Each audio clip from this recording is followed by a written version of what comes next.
Pronto, gente. Já voltamos. Estou abrindo aqui a segunda live. Enquanto o Paulo foi rapidinho pegar uma cerveja, eu vou até pegar uma água aqui também, que estou tão emocionada que estou com a garganta seca. Cada foto maravilhosa. E realmente esse cara é muito bom de lábia, né? Que conversa interessante. Quanta coisa legal esse homem não fez nessa vida. Que beleza, gente. Bem-vindos de volta à nossa continuação da nossa live do Espaço Afluente. Para quem não conhece ou para quem entrou no meio do caminho, Espaço Afluentes é um espaço de coworking localizado no centro da cidade, no Rio de Janeiro, que na época da pandemia agora migrou para a plataforma virtual e cá estamos fazendo muitas lives de poesia, de fotografia, de arte, de cultura, de tudo que é coisa interessante, de tudo que é antídoto para essa dureza que a gente está vivendo. E é um espaço que é dedicado à cultura, desenvolvimento pessoal e coletividade. E hoje a gente está recebendo aqui, vai continuar a conversa com o Paulo Marcos Lima, fotógrafo incrível e um cara com muita coisa para compartilhar, né? Ele entrou? Peraí, deixa eu ver a solicitação. Prontinho. Vem ele. Vamos aguardar que ele já está chegando. Oi, Nádia. Oi, Tiana. Oi, Mari. Oi, Laura. Oi, Paulinho. Opa, voltou. Deu certo? Deu tudo certo. Cadê a cerveja? Quero ver. Tá aqui. Saúde. Ô, delícia. Vou ter que brindar com água, senão não me responsabilizo.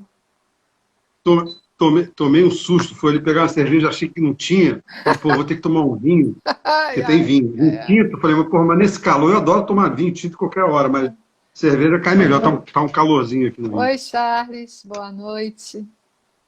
Aproveitei enquanto você estava pegando sua cerveja, eu estava cumprimentando o pessoal que está voltando aí. Entrou aqui a fotografia Tempo, que é a Márcia Mello. Olá, Boa noite, Márcia. Márcia Mello. Bem-vinda, bem-vindos todos. Grande curadora. Que maravilha. Oi, Lilian. Vamos continuar, querido? Vamos, porque o pessoal está voltando. Bora. E a gente vai seguindo. Dá um golão aí. Vamos. Mete bronca. Acabou? Não vamos ver mais foto? Eu prometi para o povo que a gente ia ver claro. foto. O pessoal quer ver foto. Vamos ver. Eu tenho muita vontade de reimprimir esse livro, sabe? Em 2021, eu vou ver se eu consigo realizar isso, porque eu gosto muito do formato do livro. Quem fez o livro foi o Felipe Taborda, que é um designer maravilhoso, tal, que eu gosto muito. Sim. Mas eu acho que o livro não ficou bem impresso. Eu tenho vontade principalmente em preto e branco e tal. Eu acho que podia ficar mais interessante. Olha aí que bonito. Está dando um reflexo. Afasta um pouquinho, afasta um pouquinho. Afasta? Isso, aí dá para visualizar melhor. Gente, vocês podem também sinalizar, tá? Como é que está sendo a visualização. Alguém está perguntando aqui, teve exposição das fotos do livro? Teve. Eu fiz uma exposição, eu fiz algumas exposições com esse material. Porque a minha ideia, quando eu voltei do Xingu, né, em 88, na verdade, finalzinho de 88, começo de 89, minha ideia era fazer um livro, fazer uma exposição e tal, sei que. Aí logo eu fiz uma exposição em 92, eu acho, eu fiz uma exposição no Museu de Imagens do Som de São Paulo. Uma exposição grande, toda em preto e branco, só fiz preto e branco. E depois eu fiz uma exposição na Galeria da Cândido Mendes. Que galeria legal. Bacana. Sim, eu lembro. Muito legal. Era muito legal. E aí eu fiquei com esse negócio, queria fazer o livro, né? E não consegui fazer, não consegui editora, deixei aquilo de lado. Em 2007, ou seja, 20 e tantos anos depois, 20 anos depois, né? 20 anos depois, exatamente. Às vezes eu perco noção do tempo, já passou tanto tempo. Mais ou menos 20 anos depois, eu consegui uma editora de um amigo meu, se interessou, e pronto, imprimimos um livro e lançamos em 2007. Mas o texto do Calado ficou esperando isso tudo? Esse tempo todo. Que isso? Como? Eu usei o texto do Calado, não usei nem no MIS, e nem na Cândido Mendes, que Sim. enfim, achei que não cabia. Mas eu fiz uma exposição em 2005, eu fiz uma exposição desse trabalho também, aí uma exposição, reimprimi as fotos e tal, sei que umas fotos que eu nunca tinha exposto, e aí eu fiz uma exposição em Londres, numa galeria em Londres. E aí eu usei o texto do Calado. Mas o Ah, Calado eu tinha morrido. ah, É porque o texto foi feito para o livro, sabe? Eu não queria botar na exposição. Mas lá em sim. Londres eu botei. É, porque E depois eu fiz uma também. exposição em 2006 também na Alemanha, participei de uma exposição na Alemanha, que eu expus só os índios. Você gostou, a cara dos índios que eu vou mostrar aqui. É uma série de 8 fotos, assim, só a cara deles. Que é um pedaço do livro. As 8 fotos estão no Que é o livro. que estão no livro, que é isso aqui. Ai, que beleza. Essas são aquelas que eu estava te pedindo para você Exatamente, ó. mostrar. Tá um reflexo ruim, né? Mas, Não, ó, mas tá dá melhor para aqui. ver, são fantásticas. É muito louco isso, porque isso aí é o seguinte, carvão e óleo diesel queimado. Porque eles têm lancha lá. Algumas aldeias têm lancha, que é uma coisa que é uma mão na roda enorme para eles. Porque você ir de lancha para a cidade mais próxima demora, assim, 18 horas. É muito longe, sabe? Aham, tudo Então, mas a enorme. lancha é um negócio que auxilia muito a eles. Então, eles geralmente têm uma lancha voadeira, e que ganharam 2 lanchas da equipe de filmagem. Então, o óleo, quando queima, o óleo diesel fica preto. E aí eles usavam para se pintar. Mas é uma Um coisa negócio extremamente tóxica. tóxico, Pois né? é, É, você pode imaginar como é que deve ser tóxico aquilo? que Fora o louco. cheiro, né? Pois é. Mas eles deviam se sentir poderosíssimos com aquela coisa toda. Porque dava um brilho, né? Shining Man, total. Total, Esse aqui é carvão. olha. Olha que olhar mais incrível. É. Demais. Ó, o pessoal tá adorando, viu? Estão comentando aí o Paulo, Sabino, seu xará, Paulo, amigo Fala, Paulo. querido, poeta, e tá falando que quer o livro. O pessoal tá Pô, que ficando. maravilha. Ó, pô, É, me manda uma mensagem, a gente conversa. Aqui, essa isso. é uma foto que eu gosto. Porque esse negócio de fotografia também, eu acho que você deve ter essa relação com o poema também, os poemas que você escreve. Às vezes você dá uma olhada assim e fala, pô, por que eu escolhi essa foto, né? O que isso fala para mim hoje em dia, né? E às vezes não fala o que falava antes, né? Ah, é. Porque isso que a gente estava falando do negócio da fotografia, né? Como é que ela, ela se revela para você, a imagem fotográfica, ela, ela, ela, ela não se revela para você, você que arranca dela algum significado, né? E esse arrancar o significado, ele vai mudando, porque a gente vai mudando, né? Parafraseando Zé Medeiros, que era um grande fotógrafo do Cruzeiro, depois virou diretor de cinema, diretor de fotografia de cinema, ele falava, fotografamos o que vemos depende de quem somos. Então, é a mesma coisa quando você olha para a fotografia que você fez, né? Uhum. Pensamos coisas diferentes sobre a mesma coisa, É, conforme o tempo muda. Então, aí, de novo, é a questão do tempo que a gente fala, né? Então, eu acho da fotografia em relação ao negócio do tempo é que, ao mesmo tempo que a fotografia, eu acho que eu falei isso mais cedo, né? A fotografia ele interrompe o fluxo do tempo, é. né? Ela congela, ela para, ela cria uma fresta, né? Sim. Aqui, usando a palavra da nossa live, nas frestas da fotografia, a fotografia, na verdade, ela se configura sempre como fresta, ela é uma ruptura ali, né? Ela Aham. para um fluxo, né? Mas, ao mesmo tempo que ela para um fluxo, o tempo continua trabalhando em cima dela, ou seja, fisicamente ou em termos de significado, né? O significado, evidentemente, que vai mudando. Eu, por exemplo, quando eu vejo hoje de manhã eu dei uma aula, mostrei uma foto feita pelos irmãos Bisson em 1860 e poucos, Napoleão III. A foto do Napoleão III tinha um significado muito diferente do que tem hoje em dia, Ah, evidentemente. O sim. Napoleão III foi o cara que contratou o Haussmann para fazer a reforma urbana em Paris, que Paris. deu no que deu, né? Tudo que a gente conhece. Aliás, o Rio de Janeiro deve muito a isso, a muitas cidades do mundo. Tal. Então, Napoleão III, aquela foto representa uma coisa diferente para diferentes pessoas de diferentes épocas. E nós somos pessoas diferentes dependendo da época. Não, Nós somos e os fora que mesmos quem mutantes. foi contemporâneo do Napoleão III tinha uma relação com ele, né? Que a gente não tem como Exatamente. ter, né? Exatamente. E Inclusive Baudelaire. E o Paulo também, que elegeu uma determinada foto que ia me dizer qual era e esqueceu de dizer agora, Hum, deve encontrar alguma coisa do Paulo que foi, mas não é, né? Eu tive essa sensação sim. recentemente. Eu tive na Bocaina, eu estava 10 meses sem ir na nossa casa e eu nunca fiquei mais de 3 meses sem ir lá. Então, ter ficado 10 meses sem ir por causa da pandemia, num lugar que eu frequento há 30 anos e que eu ia a miúde, me desconfigurou inteira. Não fosse só a Uhum, pandemia, só ainda me fez me encontrar com uma outra Cláudia, porque lá também tinha muitas memórias, muitas. Tem, né? Muitas uhum, referências, mas é incrível como a gente está tendo uma experiência meditativa de perda de referência claro. nessa pandemia. Né? Isso, É. isso tem seu valor.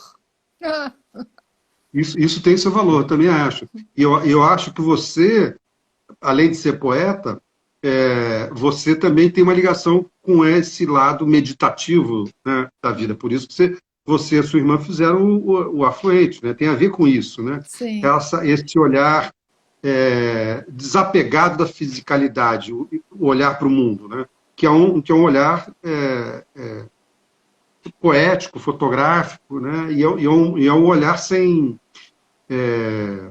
que eu acho que a gente tenta que seja um olhar sem medo do tempo, né? Porque envelhecer, a Tônia Carreiro falava isso, várias pessoas falavam isso, o Jorge Amado também, que uma vez perguntaram para ela como é que é, quando ela fez 60 anos, eu acho, como é que é esse negócio de envelhecer? Aquela pergunta que eles fez. Ela falou assim, envelhecer é uma merda, mas a outra alternativa é muito pior. Então, né? quem fala Então isso sempre é o nosso pai. Ele fala sempre essa frase. Eu nem sabia que era da é, Antônia Carreiro. eu vi isso uma vez, ali da Tônia Carreiro, acho que eu fui fazer uma, sei lá, uma coisa qualquer assim, mas já me falaram que Jorge Amado também falava isso. Mas eu acho que cabe melhor na boca da Tônia Carreiro, porque a Sim, beleza dela foi se esvaindo, claro, se esvaindo, se claro. esvaindo, né? Então, às vezes é muito cruel para uma mulher bonita e que era muito bonita e era Excepcionalmente bonita, é. falada o tempo É, todo, né? O tempo, às vezes, pode ser mais cruel para uma pessoa assim tão bonita quanto a Tônia Carreiro era. é verdade. Mas eu acho que tem isso, né? Esse olhar sem medo do tempo, porque não tem outra alternativa. A gente vai envelhecendo mesmo. Então, quando você perde o tempo, perde um pouco do receio do tempo, e isso tem a ver com a fotografia também, falando da festa da fotografia, né? Sim, Porque a gente está sempre vivendo num presente que não existe. Né? Só existe o passado e só existe o futuro, grosso modo. Né? Não existe o presente, o aqui e agora, não existe, porque quando você fala aqui e agora já passou, evidentemente, coisa mais óbvia. Né? Mas a fotografia tem está embutida nela essa fresta, literalmente. Né? Ela encaixa ali no que seria a interrupção desse tempo entre passado e, entre passado e futuro.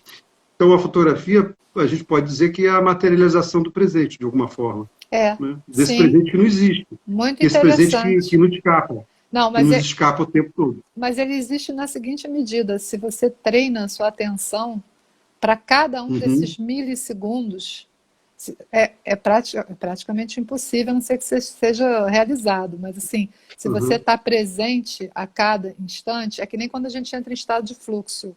A meditação uhum, leva a isso. É, é, uhum, a gente percebe que a coisa fica cheia, como uma onda cheia.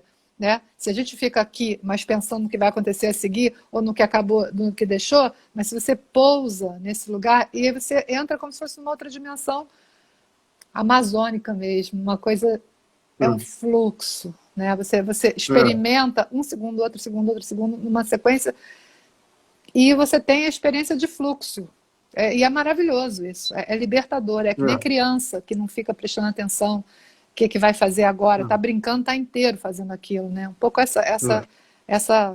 É muito difícil a gente escapar do drama do tempo, né? Do relógio, do segundo, e exatamente. tudo na nossa vida está nos empurrando para isso. Por exemplo, essa experiência com essa máquina que traz tantas possibilidades riquíssimas, também é o que nos escraviza se a gente deixar, porque não tem mais Uhum, hora do dia da noite, não tem mais momento, a casa e o trabalho é tudo misturado, né? Não tem pausa, dia e noite. Daqui a pouco tem gente que vai estar com essa coisa ligada no corpo, na pele, não vai, sem dúvida. né? A máquina virou uma extensão da gente também, né? Mas agora Não, eu sem dúvida. queria falar uma coisa que nada tem a ver com isso. Eu queria falar do Ateliê Oriente, porque você foi tão generoso falando do Afluente, tão bonito que você disse do nosso projeto.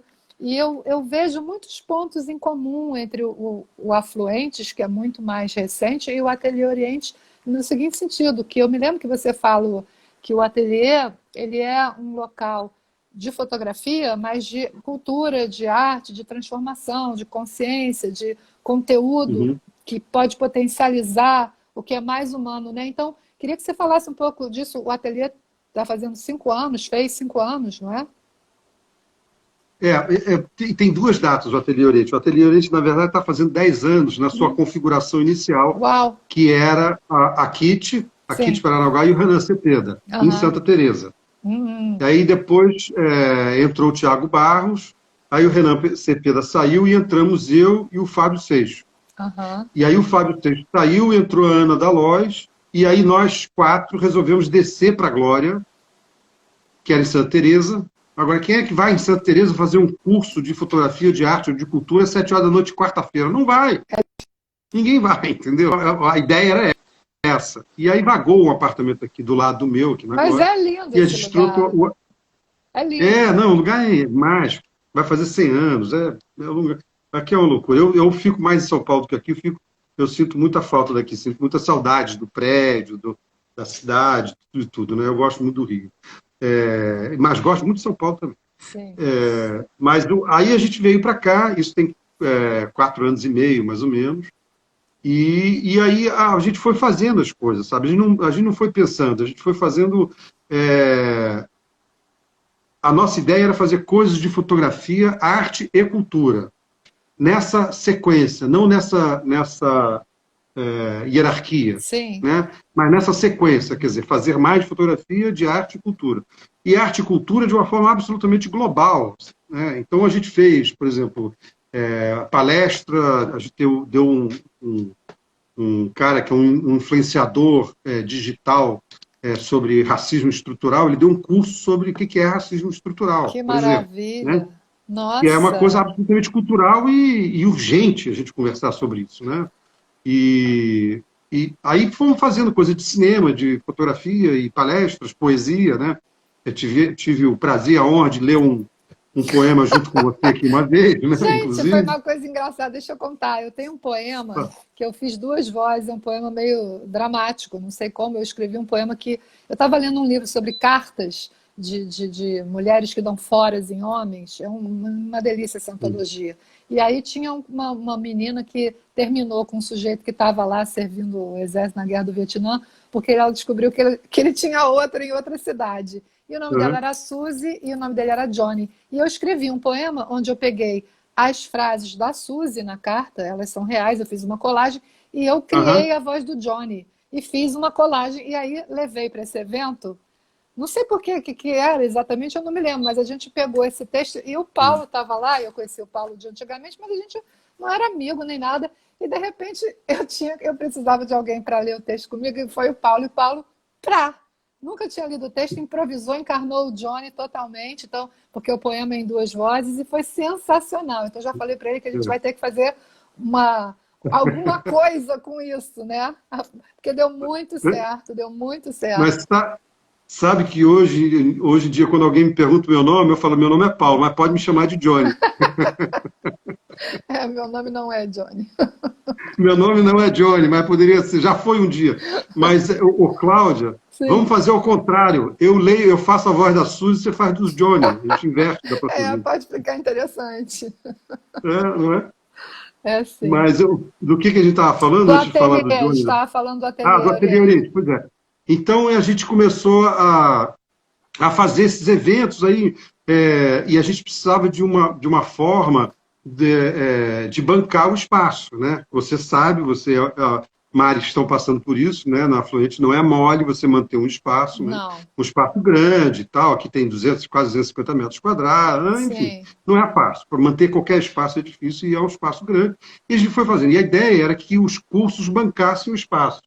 Só que a gente ia fazendo curso, e ali alguns davam dinheiro, outros não davam, a gente foi fazendo e fomos fazendo exposição, aí fizemos uma galeria, chamamos uma galerista, uma pessoa absolutamente fundamental na história do Ateliê Oriente, que é a Adriana Braga, que montou a galeria, e uma galeria comercial que vendia e tal. Aí tinham vários artistas. Então, virou um espaço assim, de encontro, um lugar Uma assim, delícia, incrível. uma delícia. Não, e é muito interessante que se chama ateliê, que se chamava ateliê. A Kit que deu o nome, né, Ateliê Oriente, porque era na Rua Oriente de Santa Teresa, não era por nenhuma. Ah, Não tem nada a eu ver com pensei que. Ah, orientação, eu pensava que era Oriente, rapaz. nada, nada, não tem nada a ver com isso, e não tem nada a ver com o Oriente, entendeu? Sim. É com a Rua Oriente. Se fosse, sei lá, se fosse na Visconde de Pirajá, talvez se chamasse Ateliê do Visconde. Não sei, Mas é deixa, uma porque coisa. de formas mágicas as coisas se agregam, né? Exatamente, né? É fluxo, né? Fluem de uma certa forma, acabam fluindo.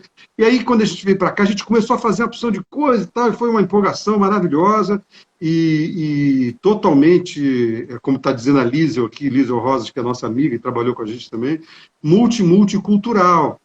E para a gente era como se fosse uma espécie de uma mistura de quintal com escola, com parque de diversão, sabe? Então, Porque era provavelmente muito. as coisas que vocês punham lá, os debates e os cursos, e as pessoas que vocês convidavam, eram coisas que vocês tinham vontade de fazer, que nem a gente, né? Claro, por isso que a gente chamava de ateliê. Por isso que a Kit botou o nome de ateliê, entendeu? Nunca Aham. foi uma escola, foi ateliê. Ateliê é o lugar de criação, do lugar, né, que as pessoas, que você convida as pessoas para ver o que você está fazendo, para fazer junto, ou, né? Exato. E o Então, fazer junto é legal porque não hierarquiza, né? Fica uma troca justa, né? Fica uma exatamente, coisa mais. A energia fica circulando, né? De igual para igual. Muito bom isso. horizontalmente, né? É, muito lindo. É, e foi maravilhoso, e continua sendo. E o que aconteceu? O custo começou a ficar muito alto, e a gente não conseguia fechar os cursos suficientes, a gente começou a se meter em várias outras coisas, né? A gente virou a galeria oficial do Foto Rio, do prêmio Melhor Portfólio do Foto Rio. Sim. Aí eu comecei a trabalhar em festival, trabalhar no Festival de Paraty, Festival de Foto Rio, a Kit também. E aí a Ana Dalós e o Thiago resolveram sair em novembro. Hum. Aí quando eles resolveram sair, e eu acho que você também trabalha com isso, né? Acho que essa é a mensagem que faltava para a gente reconfigurar o ateliê, né? Sim, Isso foi em novembro, dezembro. E aí o sim. que a gente fez? A Aninha saiu, o Thiago saiu, a gente fechou o ateliê no apartamento 401 e trouxemos ele para minha casa. Ah, Eu que moro num barato. apartamento grande Aham. e a gente faz as mesmas coisas que a gente fazia lá, lançamento de livro, debate, curso, isso antes da pandemia, a Sim, mesma coisa que a gente fazia lá, só que sem aquele custo de lá, evidentemente, e claro. numa dimensão um pouco menor, Uhum. sabe? Então, em vez de ter um lançamento de livro por mês, tem um a cada 3 meses. Essa era a Sim. nossa ideia. Em vez de ter 20 cursos, tem 4. Mas ainda continua o mesmo espírito. E a pandemia, por esse aspecto, foi muito interessante para a gente, porque a gente começou a fazer a opção de coisas virtuais, eu comecei a participar de uma opção de live, o Ateliê Oriente, eu e a Kit, e nós somos muito parecidos, somos amigos há muitos anos, somos da mesma geração. A gente começou a fazer uma opção, pensar em outras coisas e tal. E aí começamos a fazer entrevistas com diretores de grandes festivais de fotografia no Brasil, e aí a coisa foi indo. E aí o Ateliê Oriente está super hiperativo, só que mais virtualmente. Pois E é, eu também não sei o que vai acontecer assim, quando voltar, se voltar. Né? pois Mas é, o mas pensamento continua, entendeu? é isso, mas a gente as coisas começam aqui, né? Depois elas descem. Então, quando elas Exato. continuam funcionando aqui, É, de alguma forma elas vão se manifestar, não é? é. Enfim. E foi muito interessante essa experiência. A gente fez em 3 anos e meio, a gente fez mais de 500 eventos. Nossa Senhora! Uma vez a Ana Dalós falou isso para mim, eu falei, Aninha, faz essa conta de novo aí que você pirou, né? Que Então maravilha, ou você gente! fumou alguma coisa, não sei, você está louca, não é possível. Ela falou, tá aqui, olha só. Aí ela falou, aí eu comecei, eu mesmo fui contando e deu 497, sei lá, naquela Uau, época. que incrível! Isso porque a gente não parou para pensar, entendeu, Cláudia? A gente não É, parou para pensar direito. foi fazendo um amor, né? Foi fazendo. Foi fazendo. Olha que barato, porra, a Cláudia Roquette Pinto vai vir ler um poema. Pô, que ótimo. Então, amanhã o Valtinho Carvalho vai não sei o quê, sei Gente, lá. eu vi uma E aí a gente performance foi fazendo. incrível. Eu vi uma performance incrível de uma moça que falou do livro da Carolina Maria de Jesus, ela fez um negócio todo afro. Foi no dia que eu estava lá que eu fui ler. Eu fiquei transida com aquilo, era fortíssimo. Fez uma performance. Como é o nome da moça, você lembra?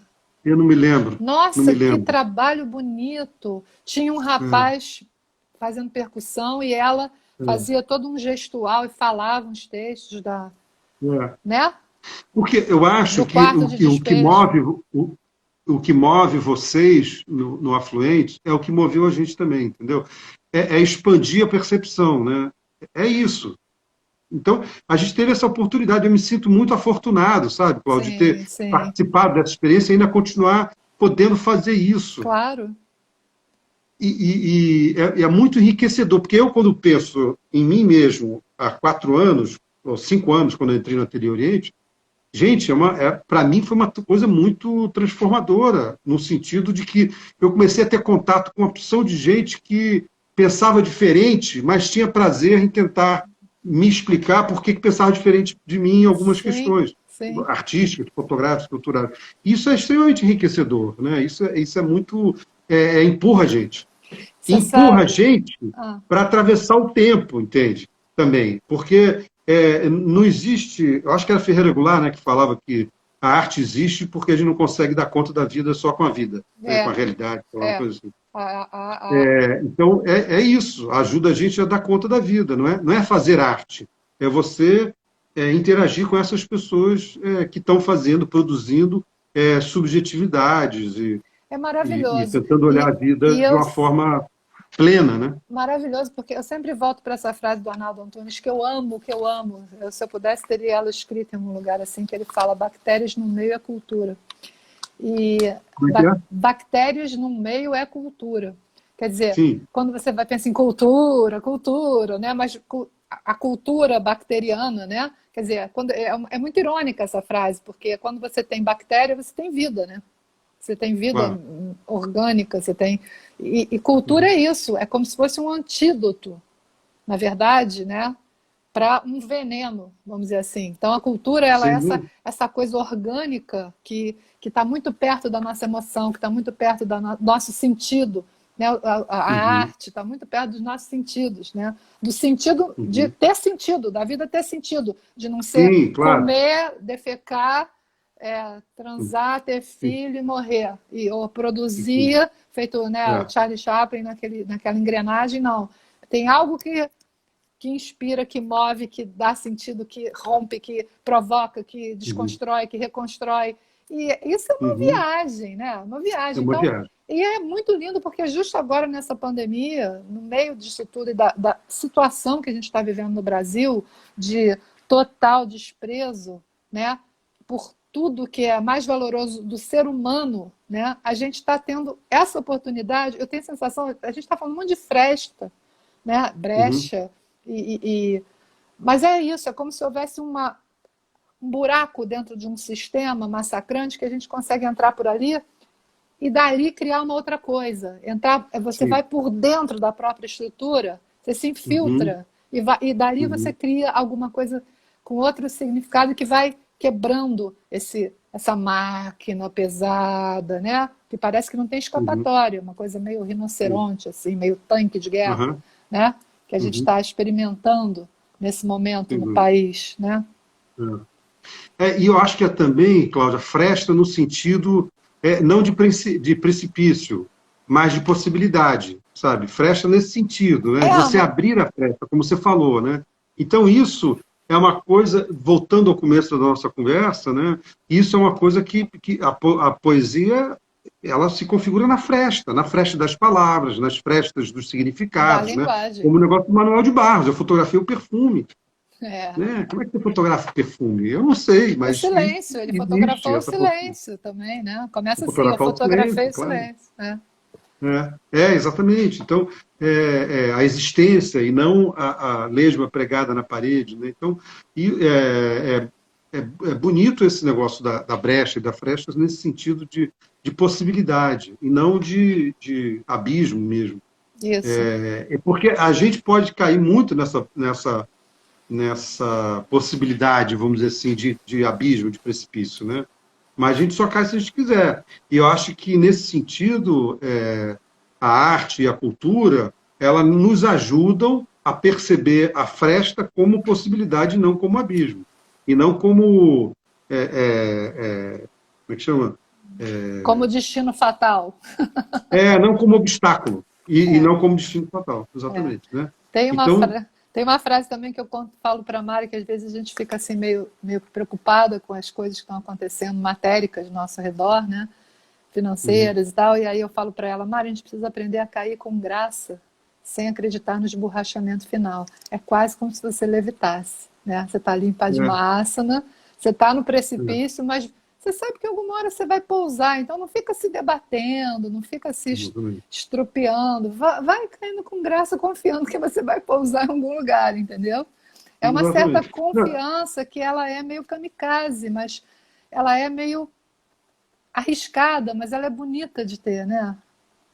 sem dúvida. É Não, porque aí forte. a gente volta no negócio do tempo, do medo do tempo, né? Eu acho que esse é o nosso grande desafio, assim, da gente conseguir lidar com essa dicotomia vivo e morto, né? Que na fotografia existe também, que é essa coisa do preto e do branco, e que mimetiza um pouco a essência da vida, porque a essência da vida é claro que tem gente que vai morrendo aos poucos, né? Tem gente que diz que envelhecer é morrer aos poucos. Mas é basicamente isso. Ou alguma coisa está viva, ou está morta, ou está nesse mundo do não vivo, vamos dizer assim, né? Mas a fotografia, por isso que a fotografia preta e branca, para mim, tem esse fascínio também, do ser preto e branco, no sentido que, no frigir dos ovos, você sempre acaba tendo só duas possibilidades na vida. Ou você vai por um caminho, ou você vai por outro. Não existe vários caminhos. Eles vivem, tem vários caminhos, mas tem uma hora que você tem que optar. Ou você vai por isso, ou você vai por aí. E é sempre assim. Né? Tudo é assim. Então, isso que a gente está falando da fresta, da brecha, da poesia, da fotografia, né? Do perder o medo do tempo, tem a ver com isso. Né? Eu acho que tem muito a ver com isso.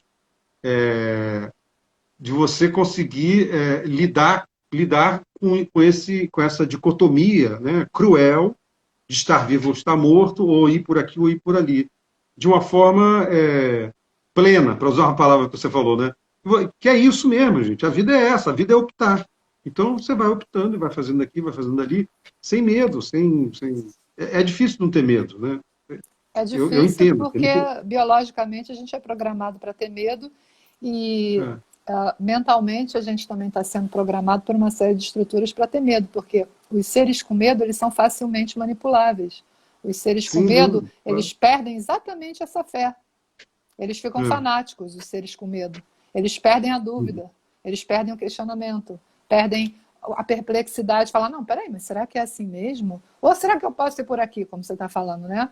Não, tenho que ir Uhum. por aqui porque alguém falou, porque senão ou eu vou ser castigado, ou eu vou morrer, vou cair no precipício. E aí, então a manipulação, esse medo, ele vem de todos os lados, né? Ele vem de dentro, porque é um impulso de sobrevivência, Uhum. mas ele vem, e até psíquica também, mas ele vem também de uma estrutura, né?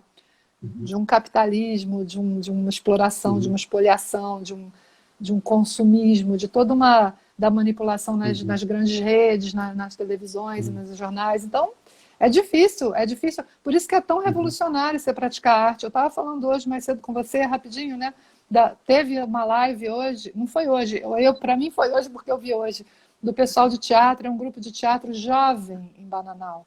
Mas a coisa mais linda, porque Bananal é uma cidade minúscula, uma cidade do interior de São Paulo, que tem uma memória colonial, mas que ficou uma coisa assim que poderia ter sido, mas não foi, e que tem muita dificuldade, tem um campo mental também de muita embarreiramento, é muito difícil, até então era muito difícil você conseguir fazer coisas lá, por isso que esse evento está sendo tão magnífico, esse evento da Movale, né, produzido pela Mônica, pela Dora, sensacional, e que está trazendo, num lugar muito pequeno e com um número pequeno de pessoas, mas a possibilidade. Quem me diz que uma dessas pessoas, uma, que for tocada, aí vamos ter que falar aquela coisa que você não quer falar, for atravessada por uma experiência diferente, redentora, né? Uma Uhum. iluminação, uma compreensão, alguma coisa que toque, nos seus sentidos, né? Que faça sentido.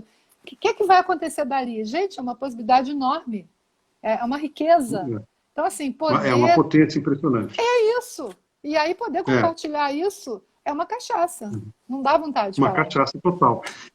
Falando de Bananal, né, eu fui, como você sabe, minha irmã, né, que Sim. você conhece, tem uma casa em Bananal e tal, e ela está lá há 5 anos, comprou o terreno, fez uma casa e tal, sei que eu fui lá algumas vezes. E aí, em julho, eu e a minha mulher, que mora em São Paulo, com um saco absolutamente cheio do negócio de pandemia e caceta, desde março, falou, porra, vamos passar 10 dias na casa da Dora, lá no sítio de Bananal, né? E fomos para lá, só eu e Lúlia, a Dora não estava, e foi um negócio, fomos comemorar 14 anos de casado, Ah, inclusive, lá no dia 4 de julho. parabéns! Que lindo! 4 de julho, é uma data fácil de guardar, né? Fácil. Fogos nos Estados Unidos, a gente acha que é pra gente, mas, enfim, a gente finge que é.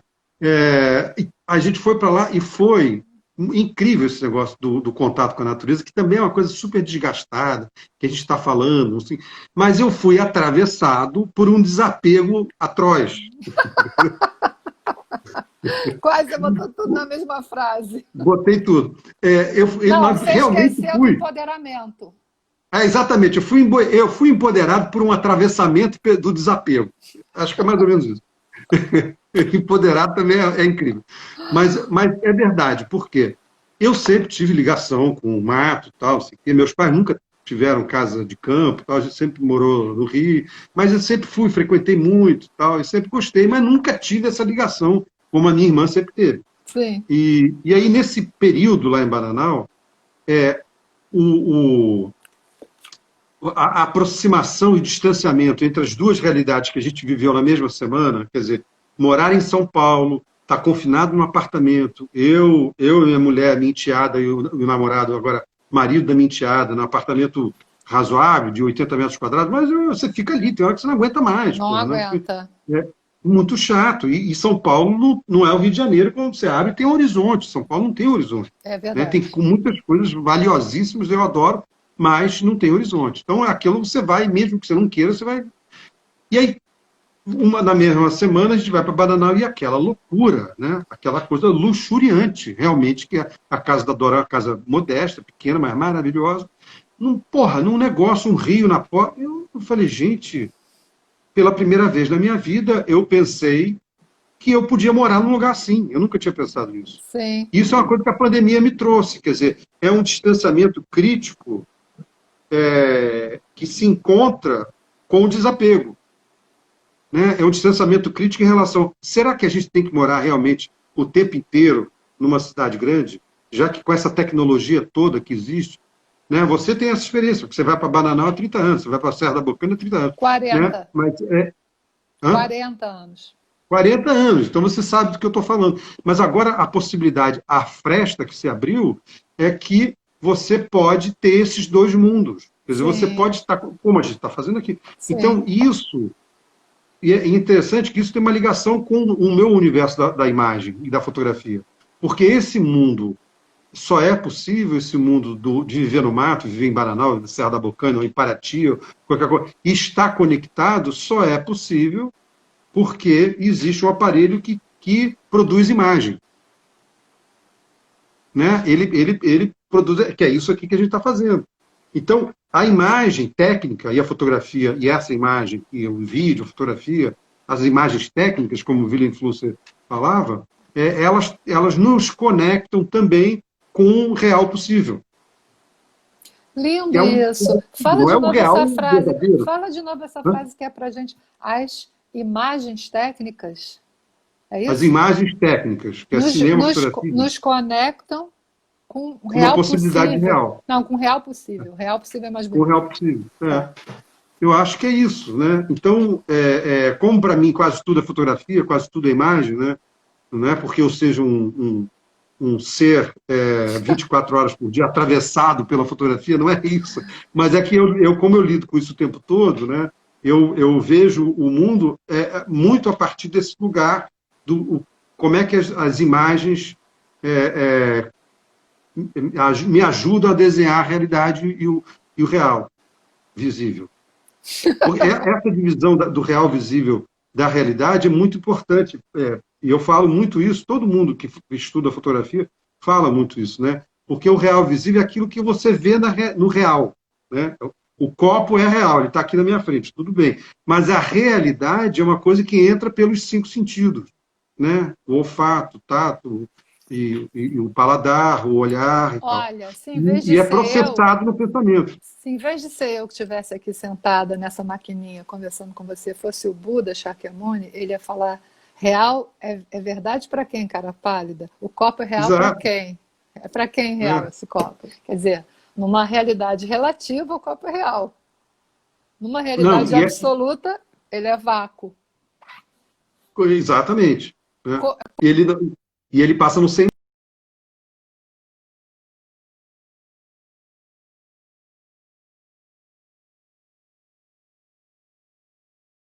Ih, congelou.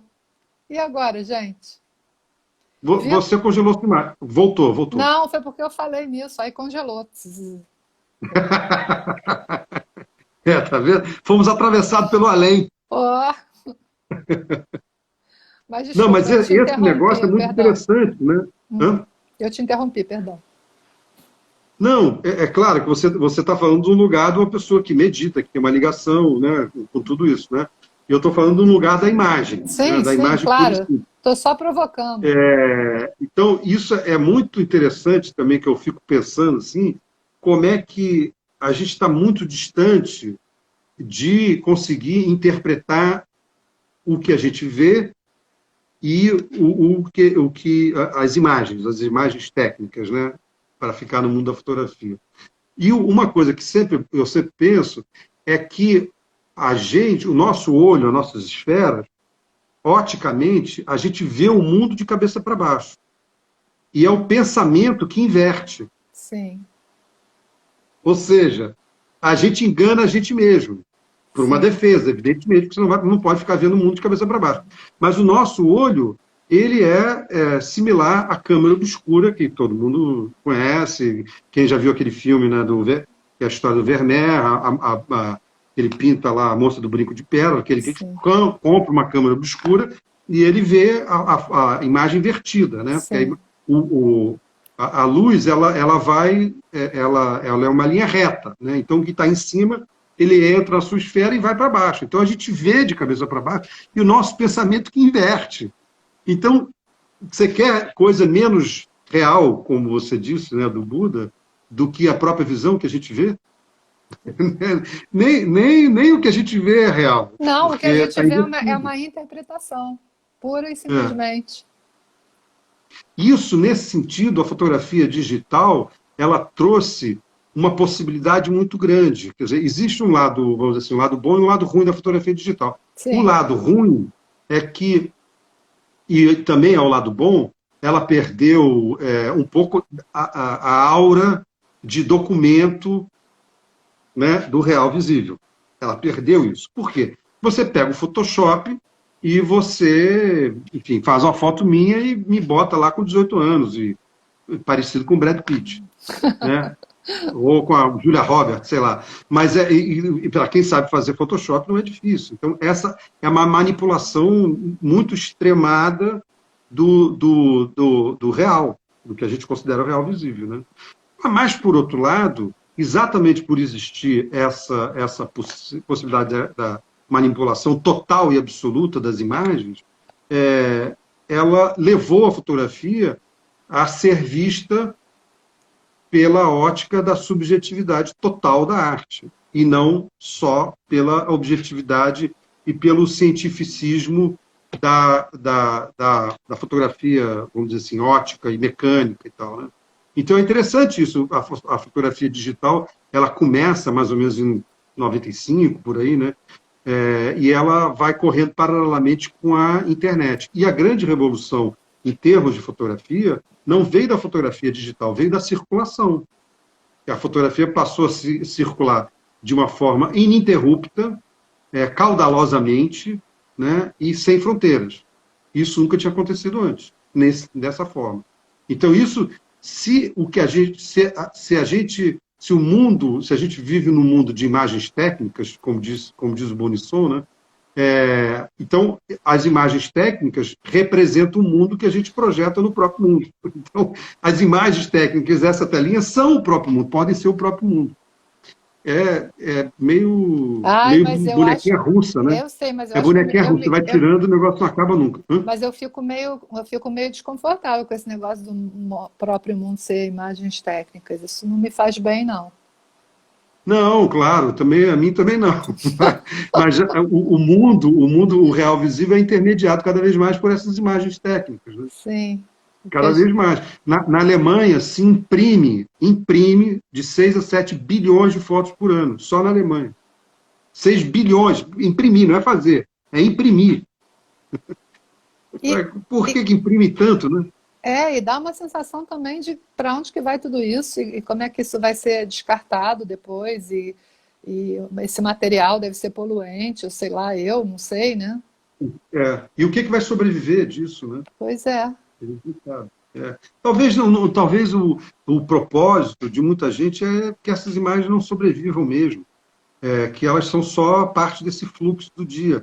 E eu estou pensando aqui, quando estou falando isso, estou pensando nos stories do Instagram. Não dura 24 horas? Ah, mas isso é uma coisa que eu nunca admiti. Eu não entendo esse negócio. Meus Você filhos brigou com o falam. Instagram. Não briguei com o Instagram, mas esses stories me deixam muito nervosa.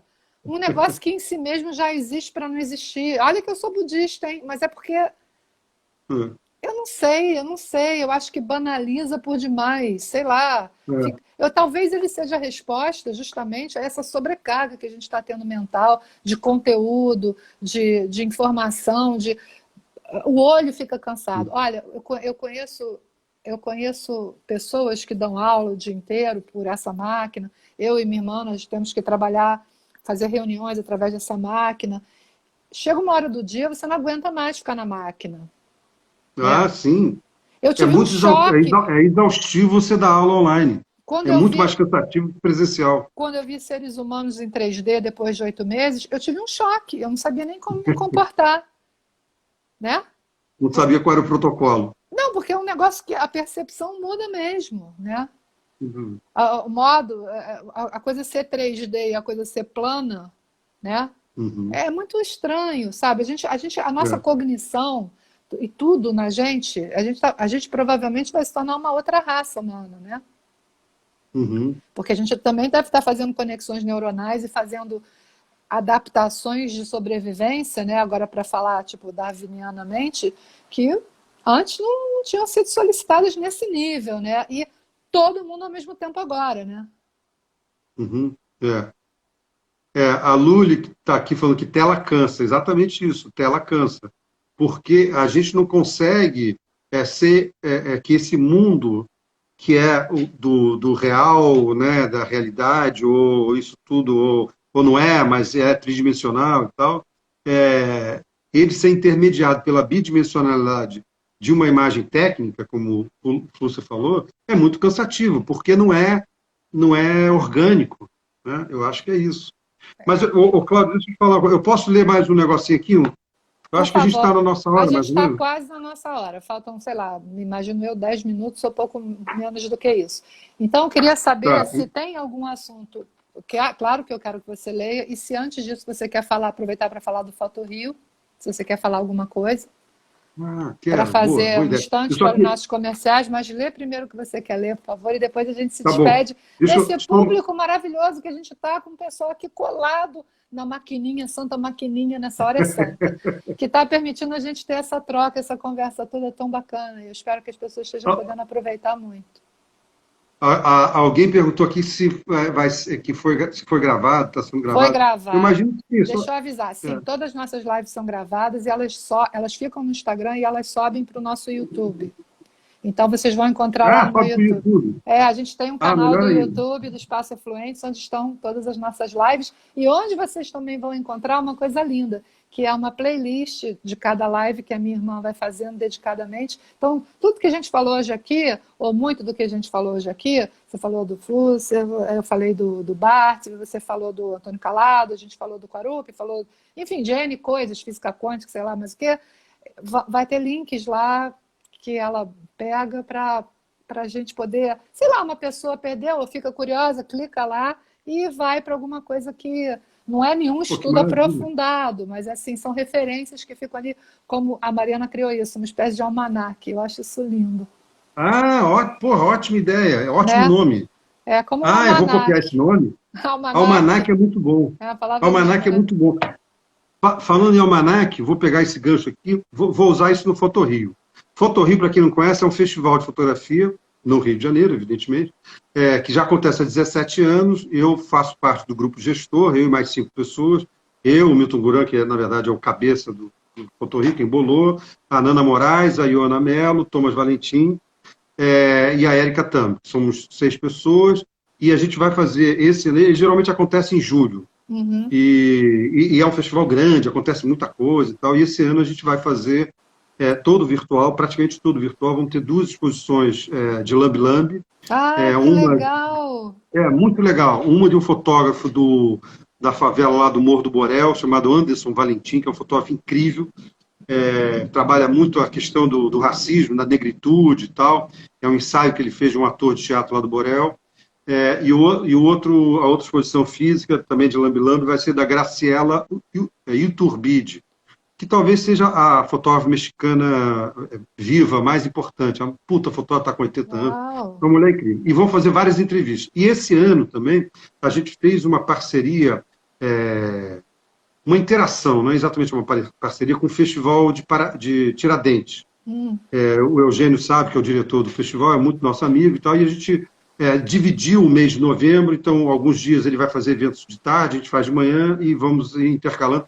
Então, do dia 3 de novembro ao dia 5 de dezembro, vai ter programação muito intensa, Uau! são mais ou menos 80 eventos durante um mês, ou do Caramba! Foto Rio, ou do Foto em Pauta, e vai ter coisas muito interessantes. Então, esse era o comercial que eu queria fazer, e eu queria fazer um outro comercial também. Eu Sim. fui entrevistador do... A Luli está me chamando a atenção aqui, que é Foto em Pauta, o nome do Festival de Tiradentes. Então, o Festival de Tiradentes se chama Festival Foto em Pauta Tiradentes. Eu fiz algumas entrevistas para o Festival de Paraty. Paraty em Foco é um puta festival também maravilhoso, que está acontecendo online nesse momento. Ah, E é? hoje, eu acho que às 8 horas da noite, ia ao ar uma entrevista que eu fiz com um fotógrafo holandês chamado Jerome Tompkin, um fotógrafo incrível, fotografou uma floresta lá na Rússia e tal. Então, se vocês puderem também prestigiar o Paraty em Foco, Olha que vai ser muito ótimo. bom. Tá vendo, Dá uma olhada gente? lá no YouTube do Paraty em Foco, curadoria do Oportunidade Ivan é que não Freire. falta para a gente se inundar de fotografia, né, Paulo? Exatamente, exatamente. Então, deixa eu mostrar aqui um negócio que eu gosto, uma foto que eu gosto muito do livro. Você é um garotinho, Linda. né, que Sim. é uma coisa meio bucólica, meio triste, mas essa é uma das fotos que eu falei mais cedo, que às vezes você olha para uma foto e fala, pô, mas por que eu gostei dessa foto um dia, né? Ou por que eu não gostei dessa foto um dia? E essa é uma foto que eu sempre, desde o começo, desde que eu vi pela primeira vez, ela me acompanha. Então é meio que uma foto que simboliza muito a minha experiência lá no Xingu. E aí eu vou ler aqui o textinho que eu mesmo escrevi. Além do texto calado, tem um texto lindo do Guran, do Milton Guran, que é antropólogo, fotógrafo, pesquisador, pensador, e tem um textinho pequenininho meu também, que resume, acho que bem a minha experiência lá. Ele Sim. chama Quarup Quarup. Quer dizer, em 1988, soube que o diretor de cinema Rui Guerra iria filmar, naquele mesmo ano, o grande livro de Antônio Calado, Quarup. Fiz chegar ao Rui que teria interesse em fazer o estilo, as fotos de cena do filme. Já o tinha feito em seu filme anterior, A Ópera do Malandro, e tinha adorado a experiência.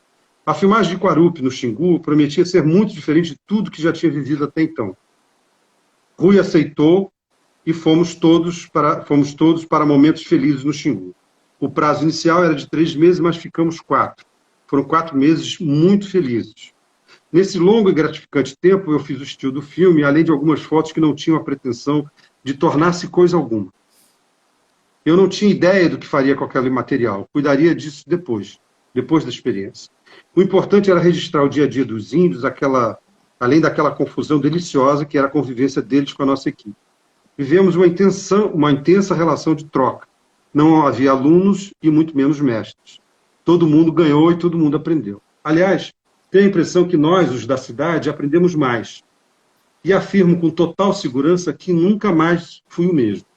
Minha intenção com esse trabalho não é o de produzir um conjunto de fotos de valor antropológico. Também não pretendo que essas fotos sejam definitivas. Outros fotógrafos já realizaram trabalhos desse tipo e muitos ainda realizarão. Essas não são fotos, não são apenas fotos de índios, mas também não são fotos do filme. Tampouco são fotos de um Quarupi, apesar do título do livro. A escolha desse título é uma homenagem ao livro e ao filme, obras que me proporcionaram a oportunidade de viver aqueles dias inesquecíveis. Essas fotos são pessoais. É como um diário de uma experiência única e para a qual sempre me volto quando sinto saudades de mim mesmo. Poucas vezes fui tão feliz e me senti tão perto do vento, dos rios, dos bichos e dos seres humanos. Que coisa linda! Ah, mas que Né? beleza! Fecho de Gostou? ouro para nossa live, que É linda! um, é um resumo muito afetuoso, assim, Muito! do tudo que eu passei lá, que eu vivi. É o seu coração Então, falando. é, Lindo, pois é. Paulo. Muito obrigada. Poxa, adorei. Foi muito Foi bom, né? enriquecedora essa nossa conversa. E é o tipo de conversa que poderia continuar e continuar, porque a gente entrou no fluxo. Entramos no fluxo, exatamente. Então, vamos combinar outras coisas. A gente já falou disso. Sim, Vamos, de sim. repente, pensar num curso aí, misturando poesia e fotografia. A Com gente faz junto. certeza. Ó, já é. Ó, o pessoal tá falando, eu quero livro, cadê o livro? Gente, escreve, por favor. Para onde que escreve, Paulo? Dá o seu e-mail, ou é o quê? É o seu WhatsApp, é o seu... Quer que eu bote meu e-mail aqui? Deixa eu botar meu e-mail aqui, Bota, ver se por eu favor, consigo. porque já foram 5, 6 pessoas querendo o seu livro. É, foi muito bom, gente. Muito obrigada pela presença de todos. Enquanto o Paulo está escrevendo o e-mail dele aí, muito obrigada, obrigado pela viagem, obrigado por estarmos juntos, obrigado. No Dharma a gente fala que não existe oferenda, né? Nem existe receptor, nem quem está oferecendo. Não existe presente, nem quem dá, nem quem recebe. Um não existe sem o outro, é tudo interdependente. Então, para essa conversa ter acontecido, a gente precisava estar nós dois aqui, ter a maquininha e vocês desse lado. Então, a gente agradece Uhum. muito por vocês terem ficado aqui com a gente essas 2 horas e muito especial. Espero que todos possam aproveitar muito. Se alguma coisinha que foi falada aqui hoje possa acalentar o coração de vocês ou trazer alguma luz para a sua mente, que isso seja assim. É a minha Bom, inspiração. faço minhas as suas palavras, porque realmente você falou tudo e eu que te agradeço o convite, é sempre um prazer estar com você. A gente se conhece já há muitos anos, mas nos aproximamos por Sim, causa do Ateliê Oriente, por por causa da causa do fotografia, da Bruno cultura, Machado e da Juliana e Rocha. por causa do Bruno Machado e da Juliana, dois grandes fotógrafos, aliás, que tem uma ligação com a fotografia analógica e preto e branca muito grande, né, grandes professores e tal. Então, foi um prazer, é sempre um prazer estar aqui com você, é sempre um prazer tentar repensar pensamentos da fotografia e da Foi poesia. lindo. Muito obrigada, Paulo. Muito obrigado mesmo. Tá aqui a maquininha 1h40, 1h39, 1h38 e vai dando um nervosinho. Volta o tempo, a questão do tempo. É circular. Foi a primeira questão É, e a última da live, né? é. Ó, a Juliana Rocha só entrou agora, É, safada. Só não. entrou no finalzinho do segundo Eu tempo. acho que ela estava com o Bruno, porque eu vi o Bruno passando. Ah, né? Gente, muito Gente, então obrigada. valeu. Ó, Então, Paulo, muito obrigada pela sua presença luminosa na nossa live. Vamos obrigado. bolar novas coisas. Vamos nessa do curso que eu tô topando, hein? Tô adorando, tá? Vamos nessa. Viva a poesia, viva a fotografia, viva o Viva, Afluente, viva o Ateliê Oriente. viva, viva, viva. Ih, até rimou. E viva as artes, viva. Viva. Beijo. Beijo, tchau, pessoal. Obrigada, boa noite.